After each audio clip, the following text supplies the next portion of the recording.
नमस्कार विद्यार्थी मित्रांनो आपले सर्वांचे स्वागत. मी STI रोहिदास चोंदे पाटील आणि या ठिकाणी आजचा विषय आपला अत्यंत महत्त्वाचा आहे. जे विद्यार्थी PSI STI ASO याची तयारी करत आहेत त्यांच्यासाठी 2019 चे पॉलिटीवर आलेले जे प्रश्न आहेत, पॉलिटीवर एकूण 10 प्रश्न आलेले आहेत ते आपण पूर्ण बघणार आहोत. आणि त्याच्या अनुषंगाने आगामी परीक्षेमध्ये नेमके कसे प्रश्न येतील पॉलिटीवर, राज्यशास्त्रावर, राज्यघटना असेल, पंचायत राज असेल, यावर ते संपूर्ण आपण या ठिकाणी बघणार आहोत. त्याच्यामुळे हा व्हिडिओ शेवटपर्यंत बघा. आणि नंतर पुन्हा तुमच्या सगळ्यांच्या शंका असतात की नेमकं काय विचारलं जातं, कोणत्या टॉपिकवर त्या ठिकाणी पूर्वपरीक्षेमध्ये भर दिला जातो, त्या सगळ्या प्रश्नांची उत्तरं तुम्हाला या लेक्चरमध्ये भेटणार आहेत. त्याच्यामुळे शेवटपर्यंत बघा. तुम्हाला म्हणजे एक योग्य दिशा, ज्याला आपण स्मार्ट अभ्यास म्हणतो, त्याची योग्य दिशा तुम्हाला या ठिकाणी भेटलेली असेल. चला या ठिकाणी सुरू करतो. या ठिकाणी 16 नंबरचा प्रश्न होता, बलवंतराय मेहता समितीची स्थापना या हेतूने करण्यात आली. बघा, राज्यघटनेचा प्रश्न आहे, त्याच्यातला पंचायत राज नावाचा जो एक सब टॉपिक असतो त्याच्यावर आधारित हा प्रश्न आहे. आणि बलवंतराय मेहता समिती अत्यंत महत्त्वाची. ती कशासाठी केली होती तिची स्थापना? खाली तुमच्यासमोर विविध ऑप्शन होते, ते ऑप्शन वाचून तुम्हाला फायनल उत्तरावर यायचं होतं. ते म्हणजे सामूहिक विकास कार्यक्रम, ज्याला आपण कम्युनिटी डेव्हलपमेंट प्रोग्राम असं म्हणतो. मित्रांनो, 1952चा हा कार्यक्रम होता. याच्यावर आणखी एक प्रश्नही विचारला गेला आहे की BDO हे पद नेमकं कधी तयार झाले आणि कोणत्या योजनेनुसार? तर ते या ठिकाणी या सामूहिक विकास कार्यक्रमानुसार तयार झालेलं आहे. ओके, हे लक्षात राहू दे. आता मग इथे तुम्हाला सरळ आहे त्या कार्यक्रमाच्या अंमलबजावणीमध्ये किंवा ते अंमलात आणण्यासाठी त्याच्यावर एक कार्यक्षम काहीतरी उपाययोजना सुचविल्या गेल्या पाहिजेत, याच्यासाठी बलवंतराय मेहता समिती होती. माझा तुम्हाला प्रश्न आहे, जशी केंद्राने स्थापन केलेली समिती होती तशी महाराष्ट्रामध्ये राज्य सरकारने यांच्या धर्तीवर, याच समितीच्या धर्तीवर कोणती कमिटी किंवा कोणती समिती स्थापन केली होती? हा तुमच्यासाठी एक महत्त्वाचा प्रश्न आहे. पुढे बघा, आता तुम्ही ज्यावेळेस पंचायत राज संदर्भात बघतात, बलवंतराय मेहता समिती संदर्भात बघतात, ही कमिटी कधीची आहे असा उद्या प्रश्न आला तर 1957ची. कशासाठी? तर 52चा जो समुदाय विकास कार्यक्रम आहे याचं मूल्यांकन करायचं आहे. कोणी स्थापन केली? केंद्र सरकारने. सदस्य कोण कोण होते? ठाकूर फुलसिंग असेल, DP सिंग असेल, BG राव असेल, हे सदस्य. आणि अहवाल कधी दिला? तर 1958ला. मित्रांनो, अशा पद्धतीने हे प्रश्न. बलवंतराय मेहता एक महत्त्वाचं नाव या ठिकाणी लक्षात घ्या. यांच्या धर्तीवर महाराष्ट्रामध्ये कोणती समिती आहे ते आणि किती स्तरीय पंचायतराज पद्धती यांनी त्या ठिकाणी सुचवली. बघा, यांच्या शिफारशी तुमच्यासाठी महत्त्वाच्या आहेत. त्रिस्तरीय पंचायतराज पद्धती, ज्याच्यामध्ये ग्रामपंचायत असेल, पंचायत समिती असेल, जिल्हा परिषद असेल. तुमच्यासाठी सोपे प्रश्न. ग्रामपंचायतीचा प्रशासकीय प्रमुख, पंचायत समितीचा प्रशासकीय प्रमुख आणि जिल्हा परिषदेचा प्रशासकीय प्रमुख कोण? खाली कमेंट बॉक्समध्ये सांगा. पुढे लोकशाहीचं विकेंद्रीकरण यांनी त्याची मागणी केली आहे. आता सगळ्यात आधी आर्थिक विकेंद्रीकरण कोणी केलं होतं, कोणाच्या काळात झाले ते मला सांगा. पंचायतराज संस्थेचे जनक कोण ते सांगा. हे प्रश्न येतील तुम्हाला भविष्यात. न्यायपंचायतीची तरतूद याच्यामध्ये आहे.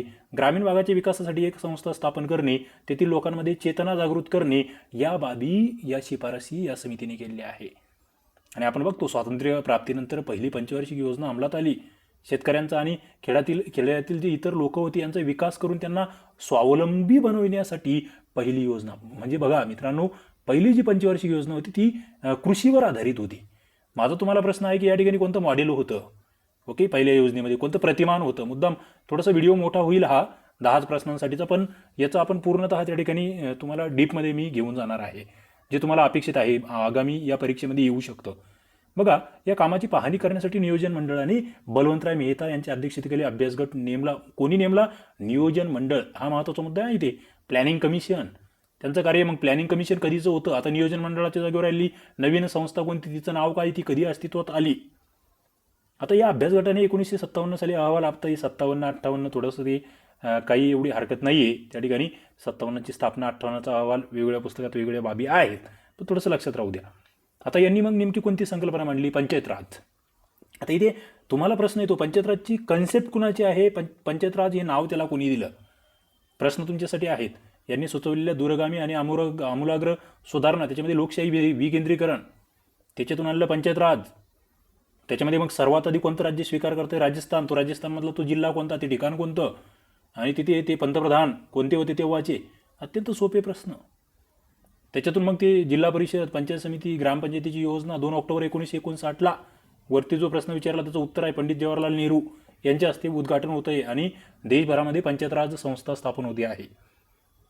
ओके, लक्षात राहू दे. आता याच्यावर विविध प्रश्न तुम्हाला याच्या आधी विचारले गेले. आधुनिक महाराष्ट्राचे शिल्पकार वसंतराव नाईक यांच्या अथक लोककल्याणकारी आणि पारदर्शक विचारकृतीतून जन्माला आलेले पंचायत राज सध्या संपूर्ण राज्यामध्ये चर्चेत आहे. ओके, त्याच्या संदर्भात विविध प्रश्न मग तुम्हाला कसे विचारले जातात, तर कोणत्या संस्थांना लोकशाहीचा पाळणा म्हणतात, तर त्यात स्थानिक स्वराज्य संस्था. याचे दोन मुख्य प्रकार कोणते पडतात मला ते सांगा. स्थानिक स्वराज्य संस्थेचे दोन गट पाडतो आपण, ते कोणकोणते? कमेंट बॉक्समध्ये नक्कीच उत्तर अपेक्षित आहे. आता तुमच्या सगळ्यांचा अभ्यास त्या ठिकाणी शेवटच्या टप्प्यात आहे असं मी मानतो. थोडे नवीन विद्यार्थी असेल त्यांना या विश्लेषणाचा फायदा होईल. त्यांनी नेमकं काय विचारलं जाईल, कशा पद्धतीचा अभ्यास केला पाहिजे हे समजून घ्या. पुढे राष्ट्रीय विस्तार कार्यक्रम, ज्याला आपण नॅशनल एक्सटेन्शन प्रोग्राम म्हटलं गेलं, याची सुरुवात कधीची आहे? 2 ऑक्टोबर 1953ची. थोडं नवीन आहे पण माहीत असलं पाहिजे, वाचलेलं असलं पाहिजे. बघा, बलवंतराय मेहता समितीवर पुन्हा इथे प्रश्न आहे की 16 जानेवारी 1957ची स्थापना आहे केंद्र सरकारकडून. त्याची शिफारशीवर त्या ठिकाणी विचार झाला. अहवाल सादर करण्यासाठी राज्य सरकारने कोणती समिती नेमली? वर जो प्रश्न तुम्हाला मी विचारला त्याचं उत्तर या ठिकाणी आहे वसंतराव नाईक समिती. मग इथे असाही प्रश्न विचारला गेला की वसंतराव नाईक तेव्हाचे कोणते मंत्री होते, कोणत्या खात्याचे मंत्री होते, ते तुम्हाला माहीत असलं पाहिजे. चला पुढचा प्रश्न. 2019मध्ये MPSCने कंबाईन पूर्व परीक्षेला विचारलेले हे सगळे प्रश्न आहेत. नीट लक्षात घ्या, समजून घ्यावे लागतील. हे समजून घेतले, जे हे समजून पुढचा अभ्यास करतायत त्यांचा अभ्यास हा स्मार्ट आहे. नाहीतर मग ज्यांना माहीतच नाही नेमकं काय येतं राज्यघटनेवर, काय येतं पंचायत राजवर आणि काहीतरी वाचतोय पूर्ण पुस्तक, ते त्याला गाढव मेहनत म्हणतात. त्याच्यापासून थोडंसं सावधान राहा. मग तुम्ही त्या ठिकाणी 15 तासही अभ्यास केला तरी तो कुठेतरी चुकीचा अभ्यास ठरतो, हे लक्षात राहू द्या. आता महाराष्ट्रातील थेट निवडलेल्या सरपंचाबाबत हा फार महत्त्वाचा मुद्दा आहे. फार म्हणजे फारच. याला तुम्ही करंट अफेअर्समध्ये टाकू शकतात. मात्र हा राज्यघटनेशी संबंधित करंट अफेअरचा प्रश्न आहे आणि याच्यात बदल झालेला आहे, फार मोठा बदल आहे. प्रश्न विचारला तेव्हाची घटना वेगळी होती, आताचं सध्याचं वेगळं आहे. इथे म्हटलं होतं की सरपंचाच्या कारकिर्दीच्या अखेरच्या वर्षात अविश्वासाचा ठराव मांडता येत नाही. बरोबर आहे. मात्र आता महाराष्ट्रातून थेट सरपंच निवडता येतो का? सध्याचं ठाकरे सरकार आहे. सध्या काय आहे बघा, एक अत्यंत महत्त्वाची बातमी तुमच्यासाठी या ठिकाणी मी मुद्दा मांडली. 25 फेब्रुवारी 2020ची ही बातमी आहे महाराष्ट्र टाईमची आणि हे अपडेट्स तुम्हाला माहीत असले पाहिजे. हे कात्राने याचे नोट्स काढून घ्या. बघा, सरपंचाची निवड ग्रामपंचायतीतूनच झाली पाहिजे. विधानसभेमध्ये हे विधेयक मंजूर झालेलं आहे. सध्या सरपंचांची थेट निवड होणार नाही, ग्रामपंचायत सदस्यांमधून होईल. हे नीट लक्षात ठेवा. आणि तुमच्यातले काही विद्यार्थी नवीन असेल तर चॅनलला सबस्क्राईब करून ठेवा, नोटिफिकेशन बेलला क्लिक करून ठेवा. ओके. आणि काही जण खाली पुन्हा कमेंट टाकतायत की आम्हाला टेस्ट सिरीज जॉईन करायची आहे. आपल्या सगळ्या टेस्ट सिरीज चालू आहे, ॲप्लिकेशनला उपलब्ध आहे. ज्यांनी ॲडमिशन घेतलं त्यांना सगळ्या भेटणार आहेत. मग त्यामध्ये GK असेल, मराठी असेल, गणित बुद्धिमत्ता असेल, पोलीस भरतीचे असेल, PSI STI SOचे असेल, टोटल तुम्हाला या पूर्वचे सगळ्या टेस्ट त्या ठिकाणी भेटतील. खाली डिस्क्रिप्शनमध्ये नंबर आहे, त्या ठिकाणी तुम्ही कॉन्टॅक्ट करा. पुढे बघा, सरपंचाची निवड ही ग्रामपंचायतीतून करण्याच्या राज्य सरकारने काढलेल्या अध्यादेशावर स्वाक्षरी करण्यास राज्यपालांनी नकार दिला होता. त्याच्यामुळे मग विधानसभेमध्ये हे विधेयक मंजूर करून घेण्यात आलं आणि ते आवाजी मतदानाने मंजूर झालं. थेट जनतेतून सरपंच निवड करण्याची जो निर्णय होता, जो माजी मुख्यमंत्री देवेंद्र फडणवीस यांनी घेतला होता, तो या ठिकाणी रद्दबातल केलेला आहे. थोडंसं स्पीडने घेतोय कारण की आपल्याकडे डाटा फार मोठा आहे. जास्तीत जास्त नॉलेज तुमच्यापर्यंत पोहोचावं हा माझा हेतू आहे. ज्यांना स्पीड वाटते त्यांनी या ठिकाणी वरती जायचं, कोपऱ्यामध्ये स्पीड कमी करून बघायचं. बघा, फडणवीस सरकार त्यांचा निर्णय कधीचा होता? जुलै 17चा. ग्रामपंचायत निवडणुकीत थेट सरपंच निवडण्याचा निर्णय. मग त्यामध्ये ठिकाणी नगर परिषद जी असते त्याचं नगराध्यक्ष वगैरे त्या संदर्भातले निर्णय होते. मात्र सध्या महाराष्ट्र विकास आघाडी सरकार आहे, यांनी हा निर्णय बदलवला. राज्य मंत्रिमंडळ बैठकीमध्ये सरपंच निवड जी आहे ती थेट ऐवजी ग्रामपंचायत सदस्यांमधून व्हावी असा यांनी निर्णय घेतला. त्यासाठी अध्यादेश काढावा अशी विनंती राज्यपालांनी केली होती. मात्र जे राज्यपाल आहेत भगतसिंह कोश्यारी यांनी ते नकार दिला. त्यामुळे विधिमंडळाच्या अधिवेशनामध्ये हे या ठिकाणी मंजूर करण्यात आलं आणि त्याला कंटिन्यू करण्यात आलेलं आहे. पुढचा एक अत्यंत महत्त्वाचा मुद्दा जो तुम्हाला आगामी परीक्षेमध्ये विचारला जाऊ शकतो. सरपंच होण्यासाठी कितवी उत्तीर्ण असलं पाहिजे? तर 7वी उत्तीर्ण ही अट कायम आहे. ओके. म्हणजे या ठिकाणी फडणवीस सरकारने शिक्षणाची अट आणली होती. मात्र ही कोणाला लागू आहे? 1 जानेवारी 1995 नंतर जन्मलेले आणि सरपंच पदाची निवडणूक लढवण्याला इच्छुक आहेत त्यांच्यासाठी. 95 नंतरच्या व्यक्तींसाठी फक्त आहे. त्याच्या आधीचे असतील तर त्यांना शिक्षणाची अट नाही, हे नीट लक्षात ठेवा. ओके. अशा पद्धतीने 2 प्रश्न पाहिले आपण. पुढचा प्रश्न या ठिकाणी घेतोय मी. चुकीचे विधान कोणते? नीती आयोगावर प्रश्न होता. नीती आयोगाचा लॉंग फॉर्म तुम्हाला माहीत पाहिजे होता. स्थापना त्याची माहीत पाहिजे होती, त्याचे अध्यक्ष माहीत पाहिजे होते. आणि या ठिकाणी जर बघितलं तुम्ही तर चुकीचं विधान 1 दिलं होतं, म्हणजे या ठिकाणी नॅशनल इन्स्टिट्यूट हा शब्द चुकीचा होता. कसा तो आपण बघू. पुढे 1 जानेवारी 15ची स्थापना आहे, बरोबर आहे. आयोगाचे अध्यक्ष पंतप्रधान आहेत, बरोबर आहे. थोडंसं बघूया. नीती आयोगाच्या वेबसाईटवर डायरेक्टली तुम्हाला या ठिकाणी नेतो. या ठिकाणी वेबसाईटचा हा स्क्रीनशॉट आहे, नीती आयोग. ओके, त्याच्यामधलं थोडंसं वैभव आता हे नवीन या ठिकाणी लक्षात राहू द्या. वैश्विक भारतीय वैज्ञानिक समिट ज्याला म्हणतो त्याला वैभव असं नामकरण दिलं आहे. आगामी परीक्षांसाठी तुम्हाला हे काम येईल. आता नीती बघा, नीतीमध्ये हे national institution for transforming India. इथे ऑप्शनमध्ये तुम्हाला वर काय दिलं होतं माहिती आहे का? बघा इथे नीट बघा, नीट बघून ठेवा. इन्स्टिट्यूशन इथे जर तुम्ही इंग्रजीमध्ये बघितलं, या ठिकाणी प्रश्न जर बघितलं तुम्ही, तर तुम्हाला या ठिकाणी इन्स्टिट्यूट दिलं होतं. म्हणजे बघा किती लहानसा फरक आहे. वाचन करताना तुम्हाला किती डीपमध्ये आणि व्यवस्थित लक्षपूर्वक वाचावं लागेल. ओके, नॅशनल, एन म्हणजे नॅशनल, आय म्हणजे institution for transforming India, NITI also called NITI Aayog, was form via resolution of union cabinet on January 1, 2015. 2015च्या 1 जानेवारीला कॅबिनेटचा जो ठराव आहे किंवा आदेश आहे, कार्यकारी ठराव, त्याच्यानुसार स्थापना आहे. म्हणजे हा आयोग जो आहे तो घटनात्मक नाही आहे, याला घटनेमध्ये कलम नाही, हे नीट लक्षात घ्या. आणि ही एक थिंक टँक आहे. कशासाठी? तर डायरेक्शनल अँड पॉलिसीज इनपुट्स, जे काही सरकारला पॉलिसीज द्यायचे आहेत, विचार द्यायचे आहेत त्या संदर्भात. पुढे द गव्हर्निंग काउन्सिल ऑफ नीती असं म्हटलेलं आहे. याच्यामध्ये कोण कोण असेल? मग prime minister as its chairman, बघा यावर प्रश्न तुम्हाला विचारला आहे. पुढे chief ministers of all states, याच्यामध्ये कोण कोण असेल हा प्रश्न तुम्हाला भविष्यात येईल, की राज्यांचे मुख्यमंत्री. त्याच्यानंतर lieutenant governor's of union territories, जे केंद्रशासित प्रदेश आहेत त्याचे नायब राज्यपाल, ते सुद्धा या कमिटीवर आहेत किंवा या नीती आयोगावर आहे. पुढे जर बघितलं तुम्ही तर नीती आयोग नेमका कशाच्या जागेवर आला? तर 1950ला जी प्लॅनिंग कमिशन होतं, नियोजन आयोग होता, त्याला रिप्लेस करून त्याच्या जागेवर नीती आयोग आलेला आहे, हेही तुम्हाला माहीत असलं पाहिजे. आणि हे याचं मुख्य कारण किंवा याच्या मागची कन्सेप्ट ही कोऑपरेटिव्ह फेडरलिझम आहे, ज्याला आपण सहकारी संघराज्यात्मक पद्धती म्हणतो. ते महत्त्वाचं आहे. राज्यसेवेला विचारला गेलेला आहे हा प्रश्न. पुढे चेअरशिप सध्या पंतप्रधान नरेंद्र मोदी आहेत. व्हाईस चेअरपर्सनसुद्धा लक्षात राहू द्या, डॉक्टर राजीव कुमार हे व्हाईस चेअरपर्सन आहे. पुढे फुल टाईम मेंबरमध्ये V K Saraswat, Ramesh Chand V K Paul हे लक्षात राहू द्या. एक्स ऑफिशियो मेंबर्समध्ये मंत्री आहेत, ज्यामध्ये राजनाथ सिंह, अमित शहा, निर्मला सीतारामन, नरेंद्र सिंग तोमर हे बदलत राहतील. मात्र माहीत असलं पाहिजे स्पेशल इन्व्हायटीज जे आहे, विशेष निमंत्रित, त्याच्यामध्ये काही मंत्री आहेत हे बदलत राहतील, मात्र असतात. 4+4 8 ते लक्षात राहू द्या. आणि पुढे CEO या ठिकाणी श्री अमिताभ कांत आहेत, हे लक्षात ठेवा. मित्रांनो, हे सगळे प्रश्न येण्याचे चान्सेस आहेत. राजीव कुमार या ठिकाणी बघताय तुम्ही, व्हाईस चेअरमन नीती आयोगाचे. पुढे जर बघितलं या ठिकाणी अमिताभ कांत बघता आहात, CEO नीती आयोगाचे. ओके, महत्त्वाचं आहे. त्याच्यानंतर ते कुठे सेक्रेटरी होते तेही तुम्ही या ठिकाणी बघता, DIPPचे. पुढचा प्रश्न 19 नंबरचा, तुम्हाला बिनचूक जोडे ओळखायचे. आणि मित्रांनो, हा प्रश्न फार महत्त्वाचा आहे. आपण जे म्हणतो ना कलमपाठ असले पाहिजे, मात्र कलमपाठ असताना किती अचूक असले पाहिजेत, मात्र महत्त्वाचेच पाठ असले पाहिजे. म्हणजे तुम्ही 395 सगळेच पाठ असावी असं अपेक्षित नाही आहे. मात्र जी घटनात्मक पदं आहेत, घटनात्मक संस्था आहेत, त्यांचे कलम आम्हाला पाठ असले पाहिजेत. इथे मग बिनचूक विचारलं होतं. आता बिनचूक बघा, भारताचा महान्यायवादी कलम 76 एवढंच एकमेव बिनचूक होतं. बिनचूक म्हणजे अचूक, बरोबर. संसदेची निर्मिती 81 नाही, चुकीचं. राष्ट्रपती पदाची निवडणूक 54 नाही, चुकीचं. उपराष्ट्रपती 64 नाही, चुकीचं. मग बरोबर काय? तुम्हाला पुराव्यासहित या ठिकाणी सांगतो. बघा, संसद जे आहे, पार्लमेंट जे आहे भारताचं, चॅप्टर 2 मध्ये आर्टिकल 79 ते 122 मध्ये त्याची तरतूद आहे. पार्ट 5 म्हणतो आपण त्याला, भाग 5 मध्ये, ज्याला युनियन केंद्र सरकार म्हटलं जातं. मग 79 ते 88 जे आहे आर्टिकल, त्याच्यामध्ये जनरल काही प्रोव्हिजन्स आहेत. आणि जो प्रेसिडेंट ऑफ इंडिया आपण ज्यांना म्हणतो, लोकसभा, राज्यसभा आणि प्रेसिडेंट ऑफ इंडिया यांचं मिळून या ठिकाणी पार्लमेंट तयार होतं. राज्य म्हणजे राष्ट्रपती, लोकसभा आणि राज्यसभा. या पार्लमेंटचे सेशन्स किती असतात? तर ते 3 असतात.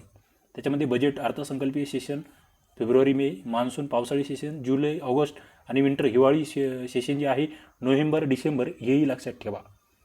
पुढे चॅप्टर 2 जे आहे पार्लमेंट संदर्भात, बघा, कॉन्स्टिट्यूशन ऑफ पार्लमेंट, संसदेची निर्मिती, कलम 79 आहे. तिथे प्रश्नामध्ये 81 दिलेलं होतं. हे तुम्हाला नीट लक्षात घ्यावं लागेल. कलम 79 नुसार संसदेची तरतूद आहे.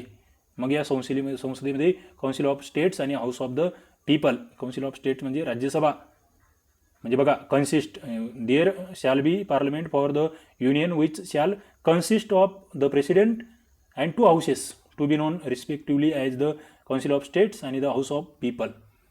प्रेसिडेंट असणार आहेत लोकसभा आणि राज्यसभा हे 3 सभागृह. 79नुसार त्याच्यापासून संसद बनते. 80मध्ये काय आहे, composition of the council of states, Rajya Sabha कलम 80मध्ये आहे. त्याच्यामध्ये 12 नॉमिनेटेड मेंबर असतील, इतर सगळी त्याची रचना वगैरे त्या दिलेल्या आहे. नॉट मोर दॅन 238, 238पेक्षा जास्त जे आहेत इतर ते मेंबर असतील, म्हणजे 238 अधिक 12 बरोबर 250 या ठिकाणी ती अतिरिक्त किंवा मॅक्झिमम संख्या आहे. मग कलम 81 काय आहे, तुम्हाला जे ऑप्शनमध्ये दिलं होतं ते कलम 81 जर तुम्ही बघितलं, composition of the house of the people, Lok Sabha. कलम 81मध्ये लोकसभा आहे. सरळ 79, 80, 81. 79मध्ये संसद, 80मध्ये राज्यसभा, 81मध्ये लोकसभा. मग हे लोकसभेची रचना आहे. लोकसभेची रचना त्याच्या संदर्भातले ते कलम 331चा उल्लेख आहे. त्याच्यामध्ये maximum 530 members chosen bye direct election from territorial कॉन्स्टिट्युन्सीज, याला आपण म्हणतोय. म्हणजे 530 मेंबर जे आहेत ते निवडून येतात. त्याच्यानंतर उरलेले जे आपण बघतो आहे 40, 50 आणि ती वरचे 2 अँग्लो इंडियन, याच्यामध्ये त्या बाबी लक्षात ठेवावं लागेल की राज्यामधून 530 येतात, केंद्रशासित प्रदेशातून 20 येतात आणि अँग्लो इंडियन 2, असे ती 552 मॅक्झिमम आहेत. सध्या 552 नाहीत, मात्र ही मॅक्झिमम संख्या 552 आहे, ते लक्षात ठेवा. सध्या 545 आहेत. पुढे बघा, द प्रेसिडेंट ऑफ इंडिया कोणत्या कलमामध्ये, 52 ते 62मध्ये राष्ट्रपती संदर्भातल्या तरतुदी आहे. त्या संदर्भातलं एक महत्त्वाचं कलम तुम्हाला लक्षात ठेवायचे. सध्याचे राष्ट्रपती कोण आहेत, खाली कमेंट बॉक्समध्ये सांगा. बघा, पार्ट 5मध्ये the constitution the union under chapter 1 the executive, ज्याला आपण कार्यकारी मंडळ म्हणतो, त्याच्या संदर्भातले म्हणजे प्रेसिडेंट ऑफ इंडिया त्यांच्या संदर्भातले सगळे कार्य दिलेले आहे. राष्ट्रपती संदर्भातले जे head of state of the Republic of India, आपल्या देशाचे थोडक्यात ज्याला प्रमुख आपण म्हणूया, देशाचे प्रथम प्रमुख, ते सगळं त्यांच्याकडे दिलेलं आहे. त्याच्यामध्ये एक्झिक्युटिव्ह असेल, कार्यकारी असेल, कायदेमंडळ विषयक आणि न्यायविषयक, त्या सगळ्या बाबींचे हेड ते आहेत. त्याच्यानंतर इंडियन आर्म फोर्स जे आहे, भारतीय सैन्य दल, त्याचे सुद्धा हेड ते आहेत. कमांडर इन चीफ असा शब्दप्रयोग राष्ट्रपतींसाठी केला जातो. महत्त्वाचं आहे. तर थोडंसं स्पीडमध्ये घेतो आहे. आता मला वाचन फास्ट करावं लागेल, तेव्हा या सगळ्या गोष्टी त्यामध्ये स्पीडमध्ये होतील. तुम्हालाही ती सवय लावून घ्यावी लागेल. पुढे आर्टिकल 53, याच्यामध्ये प्रेसिडेंटचे जे कार्य आहेत त्याच्या संदर्भात उल्लेख केलेला आहे. आर्टिकल 52 महत्त्वाचं आहे. द प्रेसिडेंट ऑफ इंडिया म्हणजे भारताचे पंतप्रधान कोणत्या कलमानुसार आहेत, तर 52नुसार. पुढे कलम 53मध्ये executive power of the union, केंद्राचे जे कार्यकारी पॉवर आहेत ते 53मध्ये दिलेले आहे. त्याच्यानंतर 54, आता तुम्हाला ऑप्शनमध्ये 54 दिलं होतं, इलेक्शन ऑफ प्रेसिडेंट म्हणजे राष्ट्रपतीची निवडणूक 54मध्ये. मात्र तुम्हाला इकडे जे ऑप्शनमध्ये शब्द वापरला होता तो नव्हता वापरला, तो वापरला होता हा manner of the election of president म्हणजे राष्ट्रपतीची निवडणूक पद्धती. मित्रांनो, फार महत्त्वाचं आहे. ज्यांनी थोडंफार वाचलंय त्यांच्या डोक्यात बसेल. इतर जे नवे आहेत, ज्यांना काही कळत नाही राज्यघटनाशास्त्रातलं, त्यांना हे कदाचित डोक्यावरून जाईल. मात्र इथे लक्षात घ्या, 54मध्ये राष्ट्रपतीची निवडणूक म्हटलेलं आहे आणि 55मध्ये राष्ट्रपतीच्या निवडणुकीची पद्धती म्हटलं आहे. इथे याचा भुगा केलेला असला पाहिजे राज्यघटनेचा, त्यांनाच या प्रश्नाचं उत्तर येईल. इतरांचा विषय नाही येते. म्हणजे तुम्ही फक्त राष्ट्रपतीची निवडणूक आणि राष्ट्रपतीची निवडणूक पद्धती एवढे लहान लहान शब्द त्या ठिकाणी तुम्हाला लक्षात घ्यावे लागतील. तो फरक काहींना ते अजूनही कळायला नसेल, काहींनी पुस्तकात पाहिलं असेल, अरे चुकीचं का दिलं, पण हा मॅनर हा शब्द तिथे लक्षात घ्या. ओके, ते महत्त्वाचं आहे, हे लक्षात घ्यावं लागेल, अभ्यास करावा लागेल. पुढे आर्टिकल 63 याच्यानुसार व्हाईस प्रेसिडेंट ऑफ इंडिया आहे. उपराष्ट्रपती, सध्याचे उपराष्ट्रपती कोण आहेत हा प्रश्न तुमच्यासाठी माझा आहे. त्यांचे सगळे बाबी त्या ठिकाणी त्या कलमा अंतर्गत कव्हर केले आहे. आणि पुढे हे जी अटॉर्नी जनरल ऑफ इंडिया ज्यांना आपण म्हणतो 76नुसार, ओके, भारताचे महान्यायवादी ज्यांना आपण म्हणतो ते कलम 76नुसार आहे, हे आम्हाला माहीत असलं पाहिजे. मग सध्याचे कोण आहेत ते ए जी किंवा अटॉर्नी जनरल, तर श्री के वेणुगोपाल. हे महत्त्वाचं आहे. हे ॲडिशनल तुमच्यासाठी मी काढलेलं आहे इंटरनेटवरून. हे सगळं मी आता गुगल सर्च करतो, न्यूजपेपरवरून काढतो, कुठून काढतो, मात्र तुम्हाला एक सोपं करण्याचा प्रयत्न करतो आहे, तुमचा अभ्यास सोपा करण्याचा प्रयत्न करतो आहे. प्रेसिडेंटने यांना या ठिकाणी शपथ दिली आहे. रिअपॉइंट या ठिकाणी के वेणुगोपाल यांना केलं आहे, एवढं लक्षात असू द्या. पुढे आपण जातो आहोत. संविधानाचे कलम 214नुसार राज्यासाठी एक उच्च न्यायालय, त्याच्या संदर्भातल्या बाबी या ठिकाणी आपण पुढच्या प्रश्नाचं उत्तर आहे. बघा, प्रश्न नीट आधी लक्षात घेऊ आपण. प्रश्न होता उच्च न्यायालय संदर्भातील. नीट वाचावा लागेल आधी तुम्हाला प्रश्न. खालील विधाने लक्षात घ्या. भारतीय राज्यघटनेमध्ये प्रत्येक राज्यासाठी उच्च न्यायालयाची तरतूद आहे, पहिलं. दुसरं, उच्च न्यायालय असलेले दिल्ली हा केंद्रशासित प्रदेश आहे. भारतात उच्च न्यायालयाची स्थापना सर्वप्रथम 1862ला झाली आणि स्वातंत्र्यपूर्व काळामध्ये स्थापन झाले अलाहाबाद उच्च न्यायालय हे देशातील चौथे उच्च न्यायालय होते. इथे जर बघितलं उत्तर होतं सर्वच बरोबर आहे. माझा तुम्हाला प्रश्न आहे, उच्च न्यायालय कायदा कधीचा आहे हो? हायकोर्ट ॲक्ट ज्याला आपण म्हणतो, हायकोर्ट ॲक्ट, सांगा मला कमेंट बॉक्समध्ये. देशातील पहिले उच्च न्यायालय कोणते किंवा पहिले 2 उच्च न्यायालय कोणते? हे जे चौथं सांगितलं यांनी अलाहाबाद, मग पहिले 3 कोणते? प्रश्न तुमच्यासाठी आहेत, महत्त्वाचे आहे. म्हणजे पुढे त्याचं उत्तर आहे याच लेक्चरमध्ये, मात्र त्याच्या आधी कमेंट बॉक्समध्ये सांगा, म्हणजे सोपं जाईल तुम्हाला. आता इथे थोडंसं आपण आपल्याला लगेच याच्यावर येऊन जाऊ, बॉम्बे उच्च न्यायालयावर. 1862ची स्थापना आहे.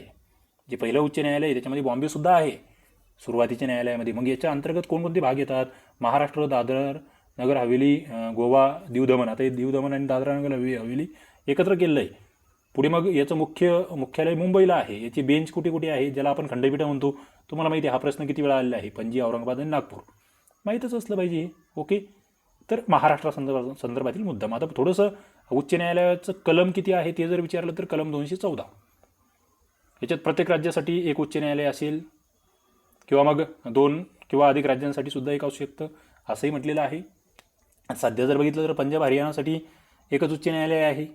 आसाम, नागालँड, मिझोराम, मणिपूर, त्रिपुरा, मेघालय आणि अरुणाचल प्रदेश यांच्यासाठी एकच आहे. आता माझा तुम्हाला प्रश्न आहे की पंजाब हरियाणा यांच्यासाठीचं उच्च न्यायालय कुठे आहे? ओके, आणि सगळ्यात महत्त्वाचं हे जे तुम्ही बघताय, आसाम 1, नागालँड 2, मेघालय 3, मणिपूर 4, त्रिपुरा 5, मिझोराम 6 आणि अरुणाचल प्रदेश 7, या 7 राज्यांसाठी एकच उच्च न्यायालय आहे. ते कोणतं आणि कुठे आहे? प्रश्न महत्त्वाचा आहे. पुढे मुंबई उच्च न्यायालयाचं आपण बघतोय, त्याच्यामध्ये कोणकोणती क्षेत्र आहे हे तुमचं आता चुकायला नको. ओके, पुढे अंदमान निकोबार बेटा असतील ते मद्रास उच्च न्यायालयात येतात. पाँडिचेरी केरळ उच्च न्यायालयात येतात, हे लक्षात राहू द्या. तर अशा पद्धतीने या ठिकाणी तुम्हाला काही बाबी माहीत असल्या पाहिजे. आता इथे तुम्ही बघतायत कुल 21 उच्च न्यायालय आहेत. हे जुनं आहे. सध्या किती उच्च न्यायालये आहेत भारतात आणि शेवटचे उच्च न्यायालय कोणते, हा प्रश्न तुमच्यासाठी आहे. त्याचं उत्तर खाली मी देतोय. बघा, या ठिकाणी जर बघितलं तुम्ही तर कलम 231नुसार ते जे थोडासा अपवाद आहे तो या ठिकाणी दर्शविलेला आहे, तोही लक्षात घेऊ शकतात. सध्या भारतामध्ये किती उच्च न्यायालय आहेत? वर जो प्रश्न विचारला त्याचं उत्तर इथे आहे, ते म्हणजे 25. त्याच्यामध्ये तुम्ही जर बघितलं एकदम सुरुवातीचं पहिलं उच्च न्यायालय म्हणून या ठिकाणी आपण कलकत्ता उच्च न्यायालयाकडे बघतो, 1862चं, हे माहीत असलं पाहिजे. त्याच वर्षी मग बॉम्बे आणि मद्राससुद्धा आहे, सेम इयर. ओके, आता सगळ्यात लेटेस्ट न्यायालय कोणते, ज्यांचं 2019मध्ये स्थापना आहे? Newest high courts are the Telangana court and Andhra Pradesh high court. हे 2 लेटेस्टमधले आहे, ते लक्षात राहू द्या. पुढे जातोय मी.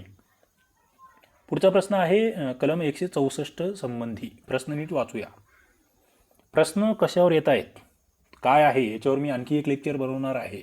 हे सगळे जे 10 प्रश्न आहेत ना, याचं अत्यंत सुरेख आणखी एक वेगळा सारांश मी तुम्हाला एक 5-6 मिनिटांमध्ये देणार आहे. मात्र आधी हे प्रश्न नीट समजून घेणं गरजेचे आहेत. आणि ज्यांना वाटत असेल की अरे हे सगळं मला हे कळत नाही, एवढं अवघड मला कसं जमेल, त्यांनी MPSC करणं सोडून द्या. त्यांनी आपलं ती पोलीस भरती, तलाठी, ग्रामसेवक असं सोपं करा. कारण की तुम्हाला इथे डोकं चालवावं लागेल. तुम्हाला सगळं अवघड गोष्टी समजून घेण्याचा प्रयत्न करावा लागेल, सवय लावावं लागतील. बघा, कलम 164मध्ये काय आहे आणि हे वाचन केल्यावर येतं. ज्यांनी नवीन सर्वांना अवघड जातं, याआधी लक्षात घ्या. तुम्हाला मी त्या ठिकाणी हे म्हणजे न्यूनगंड तुमच्यामध्ये आणत नाही आहे. तुम्हाला माहीत आहे, माझे लेक्चर जे बघतात त्यांना माहीत आहे, मी तुमच्यामध्ये पॉझिटिव्ह एनर्जी कशी येईल हे बघत असतो.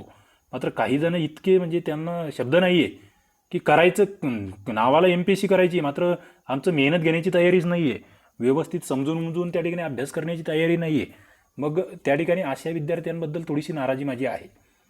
बघा, कलम 164 काय म्हणते? पहिलं म्हटलेलं आहे, मुख्यमंत्री राज्यपालाकडून नियुक्त केला जाईल. इतर मंत्री राज्यपालाकडून मुख्यमंत्र्याच्या सल्ल्यानुसार नियुक्त होतील. बरोबर, पहिलं. दुसरं, राज्याच्या प्रशासनासंबंधी मंत्रिपरिषदेचे सर्व निर्णय राज्यपालाला कळविणे हे मुख्यमंत्र्याचं कर्तव्य आहे, कलम 64. पुढे मंत्रिपरिषद राज्याच्या विधानसभेस सामुदायिकरित्या जबाबदार असेल. आणि शेवटचं, मंत्रिपरिषदेमध्ये मुख्यमंत्र्यासहित एकूण मंत्र्यांची संख्या ही राज्याच्या विधानसभेतील एकूण सभासद संख्येच्या 15% अधिक असणार नाही. मित्रांनो, मुद्दा या ठिकाणी लक्षात घ्या. वाक्य 4ही बरोबर आहे, मात्र कलम 164नुसार कोणते बरोबर आहेत? इथे जर बघितलं तुम्ही तर या ठिकाणी तुम्हाला प्रश्न विचारलेला होता की कोणत्या तरतुदी कलम 164 आहे. ओके, त्या संदर्भातला हा मुद्दा होता.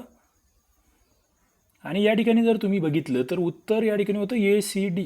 म्हणजे इथे फक्त 2 नंबरची तरतूद नाही. ही तरतूद कोणत्या कलमामध्ये आहे? म्हणजे कर्तव्य आहे मुख्यमंत्र्याचं, मात्र कलम वेगळं आहे. प्रश्न तुमच्यासाठी आहे. मुख्यमंत्री राज्यपालाकडून नियुक्त होईल, बरोबर आहे. मंत्री राज्यपालाकडून मुख्यमंत्र्याच्या सल्ल्यानुसार नियुक्त होईल, बरोबर आहे. इकडे मंत्रिपरिषद विधानसभेला सामुदायिक जबाबदार आहे, बरोबर आहे. एकूण मंत्र्यांची संख्या ही 15% जास्त नसावी मुख्यमंत्र्यांसहित, हेही बरोबर आहे. हे नीट लक्षात घ्या. बघा, या ठिकाणी जर तुम्ही बघितलं तर 64 तरतुदी तुम्हाला या ठिकाणी दिसत आहेत की मुख्यमंत्री राज्यपालाकडून नियुक्त आहे, इतर मंत्री मुख्यमंत्र्याच्या सल्ल्यानुसार नियुक्त आहे, आणि राज्यपालाची मर्जी असेपर्यंत हे मंत्री त्या पदावर राहतील. हा महत्त्वाचा मुद्दा आहे. पुढे मग इकडे छत्तीसगड, झारखंड, मध्य प्रदेश, ओरिसा यांच्यामध्ये एक समाज कल्याण मंत्री असेल स्पेशली, म्हणजे तिथे तो अनिवार्य आहे, तोही मुद्दा आहे. ओके, आणि हे 15%पेक्षा जास्त हे आपण बघतोय. नंतर घटनादुरुस्ती करून बनवलेला हा मुद्दा. आता ज्या ठिकाणी राज्यातील मुख्यमंत्री आणि मंत्री यांची एकूण संख्या 12पेक्षा कमीत कमी 12 असेल, मात्र लक्षात घ्या मंत्रिमंडळ कमीत कमी 12 जणांचं असणार, हे लक्षात राहू द्या. पुढे 2003चा जो अधिनियम आहे 91वी घटनादुरुस्ती, त्याच्यानुसार ती 15%पेक्षा जास्तची तरतूद आहे. त्याच्यामध्येही परंतुक आहे. त्या बरेच बाबी आहेत. मी तुम्हाला सोपं कामाचं सांगतोय. पुढे सामुदायिक जबाबदार, तो मुद्दा आहेच आहे. मंत्र्यांनी शपथ घ्यावी गुप्ततेची, अधिकारपदाची 3ऱ्या अनुसूचीमध्ये शपथेचा नमुना आहे, तेही लक्षात राहू द्या. ही सगळी जी चर्चा आहे ना अतिरिक्त, हे टाईमपास नाही आहे. म्हणजे मला काही काम नाही असं समजू नका. हे सगळं तुम्ही केलं पाहिजे हे सगळं. मात्र आता जे नवीन विद्यार्थी आहेत त्यांना बऱ्याच वेळेस ह्या सगळ्या गोष्टी लक्षात येत नाही. त्यांच्यासाठी हा उपक्रम आहे की आम्ही सगळं अशा पद्धतीने अभ्यास करावा. एक प्रश्न, मग त्या प्रश्नानुसार सगळे मुद्दे, हे तुमच्याकडून अपेक्षित आहे. मग तुम्ही कसे सक्सेस होत नाही बघूया आपण. जो मंत्री कोणत्या कालावधीत सलग 6 महिने राज्य विधिमंडळाचा सदस्य नसेल तर त्यांचा कार्यकाल संपुष्टात येईल. आपल्याला आदरणीय उद्धव ठाकरे यांच्याबद्दल हे अनुभवायला आलेलं आहे की ते त्या ठिकाणी सदस्यपदी नसताना मुख्यमंत्री झाले. त्यांना 6 महिन्याच्या आत मंत्री त्या ठिकाणी आमदार होणं आवश्यक होतं. ते तुम्हाला माहीत आहे की चर्चेतील मुद्दा होता तो. त्याच्यामुळे हा जो या ठिकाणची ही जी तरतूद आहे ही चांगली लक्षात ठेवा. पुढे वेतन भत्ते वगैरे जे आहे ते विधिमंडळाच्या कायद्याद्वारे निर्धारित होईल, ते माहीत असलं पाहिजे. आता पुढचा जो प्रश्न आहे तो महत्त्वाचा आहे. पुढचा प्रश्न या ठिकाणी असा आहे की भारताशिवाय अन्य कोणत्या लोकशाही राष्ट्राच्या राज्यघटनेमध्ये नागरिकांच्या मूलभूत कर्तव्यांची यादी समाविष्ट आहे? बघा, इंटरेस्टिंग आहे. ती मूलभूत कर्तव्य, ज्याला आपण फंडामेंटल ड्युटीज म्हणतो, त्या कोणत्या देशाच्या राज्यघटनेमध्ये समाविष्ट आहे ती यादी? तर उत्तर होतं ती जपान. आता इथे मूलभूत कर्तव्य आलं आहे, तर मूलभूत कर्तव्य संदर्भात काही महत्त्वाचे मुद्दे, त्याच्यामध्ये वारंवार विचारला येणारा मुद्दा म्हणजे कलम तुम्हाला माहीत असलं पाहिजे. कलम किती आहे? 51. इथे तुम्हाला भाग विचारतोय. भाग किती आहे सांगा बरं मला, कोणत्या भागामध्ये आहे? पुढे याच्यामध्ये जर तुम्ही बघितलं तर 10 कर्तव्यांचा समावेश आहे. जुनं आहे. आता सध्या किती कर्तव्य आहेत ते मला सांगा. किती कर्तव्य आहेत सध्या? उत्तर द्या कमेंट बॉक्समध्ये. शेवटचं कर्तव्य कधी जोडलं गेलं, याच्यामध्ये काय काय कर्तव्य आहेत? मग घटनेतील आदर्श, राष्ट्रध्वज, राष्ट्रगीत यांचा आदर करायचा आहे. जे काही उदात्त आदर्श आहेत त्यांचंही आपलं अनुपालन करायचं आहे, अभिमान बाळगायचा आहे. भारतीय सार्वभौमत्व, एकात्मता यांचं संरक्षण करायचं आहे. राष्ट्राचे संरक्षण करायचे, राष्ट्राला गरज असेल तेव्हा राष्ट्रसेवेसाठी धावून जायचं आहे. एकात्मता बंधुभाव तयार करायचा आहे. पुढे जर बघितलं, जंगल, सरोवरे वगैरे पर्यावरणाचं संरक्षण आहे, संस्कृतीचं संरक्षण आहे, शास्त्रीय दृष्टिकोन, मानवता, अभ्यासवृत्ती आहे, सार्वजनिक मालमत्तेचं संरक्षण आहे, आणि उत्कृष्टता त्या ठिकाणी तुमची आवश्यक आहे. 11वं कर्तव्य तुम्हाला मी जे सांगितलं 2002ची 86वी घटनादुरुस्ती आहे, त्याच्यानुसार 11वं म्हणजे पालकांचं कर्तव्य आहे. बालकांना शाळेत पाठविणे, त्यांना शिकविणे.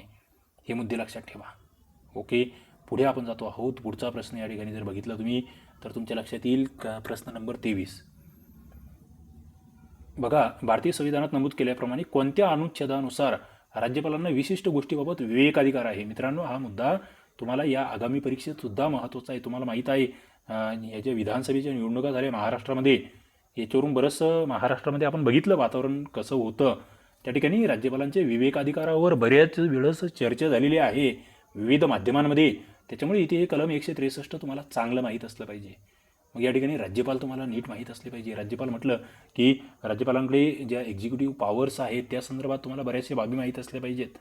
आर्टिकल 154 त्या संदर्भातलं आहे ते माहीत असलं पाहिजे. आर्टिकल 154 काय म्हणतं, 155 काय म्हणतं आहे, राज्यपालासंदर्भातलं, राज्यपाल कोणाद्वारे अपॉइंट होतो, प्रेसिडेंट हे त्यांना अपॉइंट करतात, ते कलम 155 नुसार हे तुम्हाला माहीत असलं पाहिजे. राज्यपाल, सध्याचे राज्यपाल जे आहेत त्यांच्याबद्दल तुम्हाला माहिती असली पाहिजे.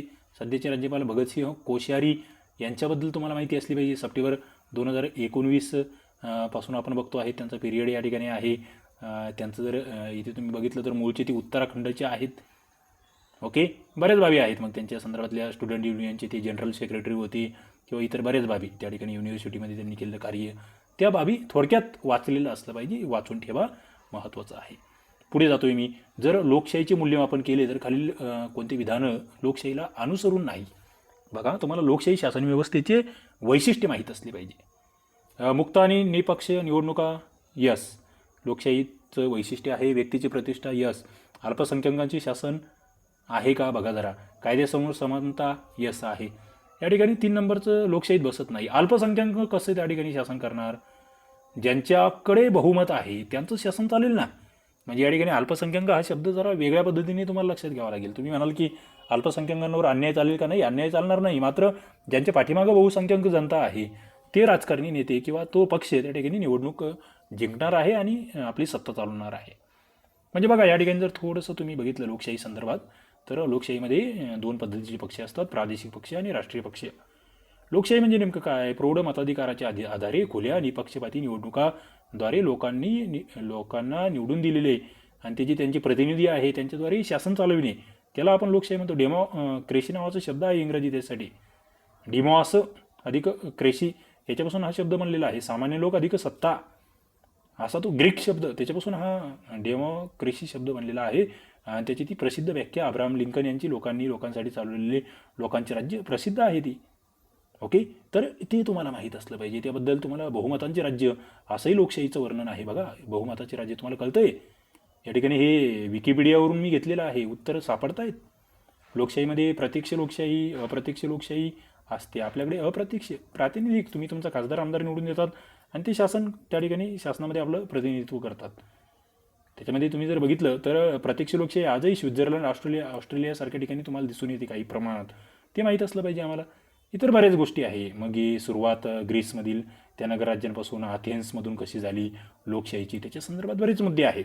हे सगळं आपण वाचलेलं असलं पाहिजे. मुद्दाम तुम्हाला काही स्क्रीनशॉट मी या ठिकाणी दाखवतो की आमचं वाचन असलं पाहिजे, आम्ही अभ्यास केला पाहिजे, आम्ही डीप जाऊन त्या ठिकाणी अभ्यास केला पाहिजे. पुढे 25 नंबरचा प्रश्न होता, संविधानातील ज्या सूच्या आहेत त्या संदर्भातला, की दिव्यांग, बेरोजगार यांना सहाय्य राज्यसूची, टपाल खाते, बचत खाते संघसूची, बँकिंग संघसूची, सर्व प्रकारच्या सर्व ठिकाणच्या तीर्थयात्रा राज्यसूची.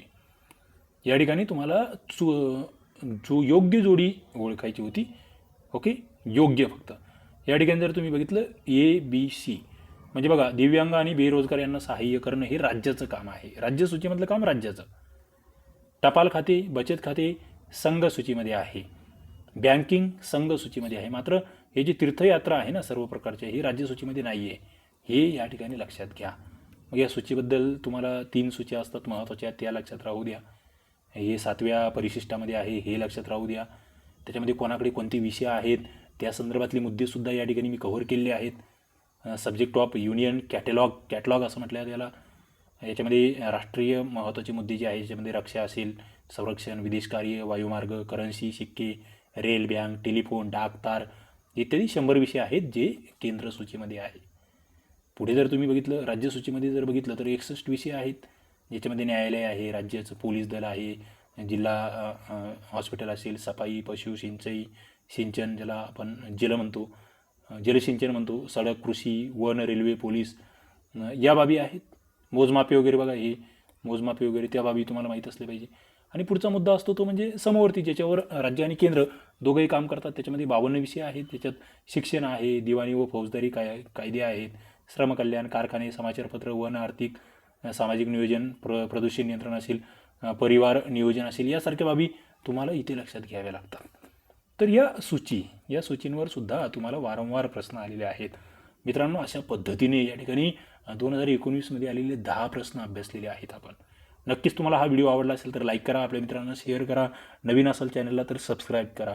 यापुढील सुद्धा लेक्चर घ्यायचे का, अर्थशास्त्र इतर जे जे विषय राहिलेले आहेत त्या सर्वांवरील ते मला नक्की कमेंट बॉक्समध्ये कळवा. तुम्हाला हे सगळं आवडतं आहे का, की जास्त डीप होतं आहे, की वरचेवर होतं आहे? थोडंसं आपलं मतं व्यक्त करायला शिका. माझ्यावर टीका केली तुम्ही तरीसुद्धा चालेल. ओके, या ठिकाणी थांबतो. धन्यवाद.